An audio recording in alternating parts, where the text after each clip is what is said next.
This is a request by Sun Tribe Development LLC for a special exception in the R1 Limited Residential District. The purpose of the special exception is to allow for a utility-scale solar generation facility. The proposed project would be located on Isaac Walton Rovers, 141.332 acres. And as I mentioned, it's zoned R1, is currently vacant, and has been recently timbered by the property owner. Just a little bit about ourselves.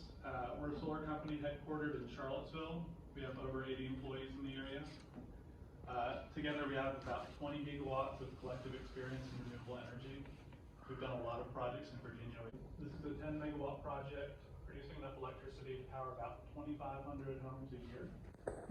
The project uses about 90 acres out of 141 acres. The solar panels occupy less than half of the acreage under site control, about 65 acres. And the project generates electricity without producing noise or emissions. It's really minimal traffic when operations occur. And there's no permanent on-site lighting. The benefits to the county. So we're looking at $563,000 in direct revenue over the lifetime of the project. That comprises about $212,000 in estimated machinery and tool tax, and $350,000 in estimated real property taxes.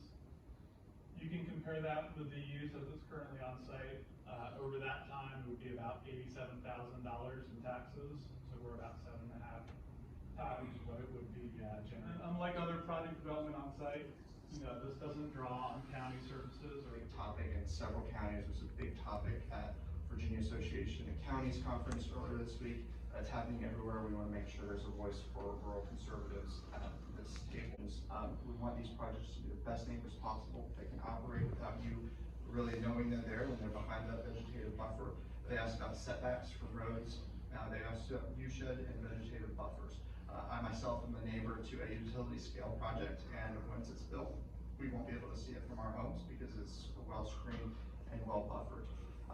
One thing we talk about all the time is property rights. Your right to use your land how you see fit, as long as you're not adversely affecting your neighbor. We believe that to the fullest extent. We need to make sure that these projects go through if the landowner wants that to happen and not adversely affecting your neighbor. One thing I'd also like to leave you with is the topic of energy independence. We think it's only a good thing if we're producing more clean, cheap electricity on our side of the grid rather than having to import energy from other states or from other countries. I grew up in the UK when the coal mining industry, the shipyards were all closing down, and people were freaking out because what are we going to do? Where are the jobs? What's going to happen? Amherst County, with going ahead with this project and moving into the 21st century where we're supposed to be.